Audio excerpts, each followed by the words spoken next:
Estamos acostumados à hipocrisia da maioria dos treinadores e jogadores de futebol que têm atitudes egoístas e pessoais. O tempo do profissional que veste a camisa está acabando. Por isso, deixo aqui o meu protesto contra o treinador do Atlético Paranaense, Thiago Nunes, que criticou o Vasco insinuando que em São Januário o Vasco é sempre beneficiado. Ora, quem é campeão de cera não é o Vasco, mas sim o seu time, que provoca interrupções constantes do jogo quando se sente pressionado para torná-lo mais feio e evitar a ação do adversário. Com certeza, se um dia ele fosse contratado pelo Vasco, mudaria de posição e declararia amor eterno ao clube e sua torcida, como fazem a maioria dos treinadores e jogadores. E, com certeza, mudaria de novo de opinião se fosse demitido ou pressionado a abandonar o barco. Estou cansado dessa hipocrisia que nada mais é do que a defesa de seus interesses pessoais e financeiros. E isso só acontece porque sempre existe quem tem interesse em divulgar tais manifestações. Sensacionalismo? Meu nome é jornalismo. Fique com a gente, volto já para falar de Sociedade Anônima do Futebol. Até já.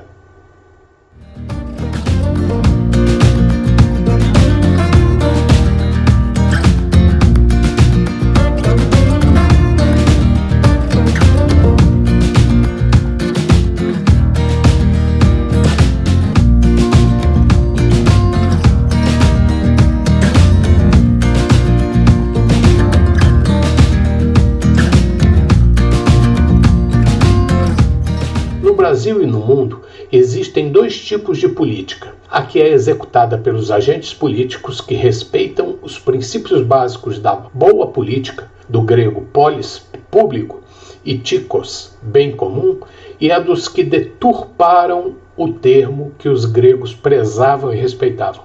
Esses são os ativistas da má política que a praticam com intenção de alcançar seus próprios objetivos pessoais ou de seu grupo. Com certeza que há muitos anos, para não falar décadas, essa segunda categoria vem se revezando na direção do Clube de Regatas Vasco da Gama e, quando não se revezam no poder, vem capacitando substitutos para que suas ações e intenções, sempre nebulosas, se perpetuem no tempo e no espaço, em prejuízo dos inocentes torcedores. Meu saudoso avô, aquele mesmo que me estimulou a torcer para o Vasco da Gama, dizia, e eu, jovem na época, não entendia, que mesmo com a substituição do prato de comida, as moscas que circulavam ao redor dela eram sempre as mesmas. Nada mudou desde então. Os torcedores do Vasco precisam acordar para esta realidade, se bem que eu acho que já estamos anestesiados por tantas decepções. Há décadas o Vasco vem sendo dirigido por feudos e grupos que não respeitam o torcedor, mas os usam de forma descarada e mentirosa. Talvez isso, somado ao fato de que não competimos em alto nível há muito tempo, resulte no pequeno índice de crescimento de nossa torcida. E só não diminuímos mais porque São Januário e nossa história são patrimônios e heranças grandes e pesadas demais para desaparecer, e ainda atraem pessoas de bem. Não tenho nenhuma esperança de que as coisas venham a se modificar, nem por parte dos políticos que por diversas razões não se despregam do Vasco, bem como por parte da torcida que não se interessa, na maioria do seu contingente, pela política do clube. Por isso, só acredito na sobrevivência da instituição se seu ativo principal, o futebol profissional, for profissionalizado nos termos de uma sociedade anônima do futebol, como prevê o projeto de lei 5082, atualmente caminhando a passos de tartaruga, porque contraria muitos interesses pessoais e de grupos. Eu vou explicar isso por quê. Os políticos brasileiros adoram varrer a sujeira para debaixo do tapete, ignorando a vontade da maioria da população. Assim também funciona a política do Vasco da Gama. Por isso, reuniões e mais reuniões são marcadas e desmarcadas pelas mais diversas razões, sem dar satisfações convincentes aos sócios e torcedores. São pedidos de impedimento de diretores, presidentes, conselheiros, etc., cujas razões que as motivaram perdem repentinamente importância ou justificação sem que a causa tenha sido ao menos discutida ou contestada. Simplesmente desaparecem na poeira do caos político. Assim como na política dos gabinetes, o voto distrital puro me parece ser a melhor solução de escolha de nossos legisladores, assim o PL 5082 parece a melhor solução para o futebol brasileiro e seus clubes corroídos pela corrupção, má gestão e amadorismo. Nele, o clube empresa é substituído pela Sociedade Anônima do Futebol, SAF, que cuidaria somente do futebol dos clubes.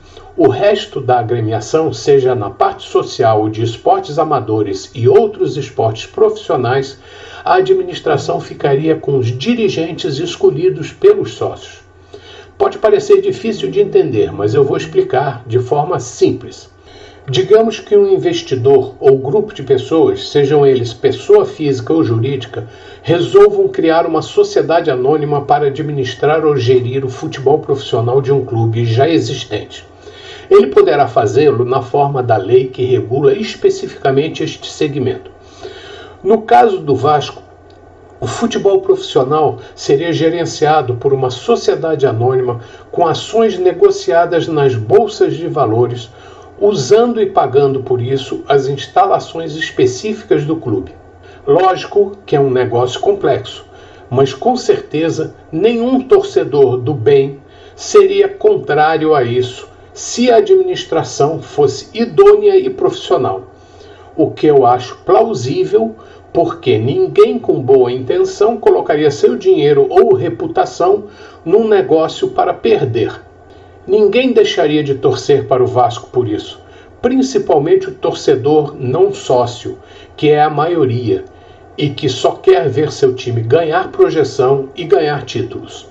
Existem diversos exemplos no mundo e nenhuma instituição originária deste segmento perdeu o torcedor. E isso seria a principal motivação dos gestores, porque quanto mais vencedor for o clube, maior o valor das ações. E essa roda gira para frente quanto mais rápido for, se o projeto for bem sucedido. Assim, o futebol seria gerido de forma profissional e séria. Vamos continuar a falar do assunto em próximos vídeos. Aguardem.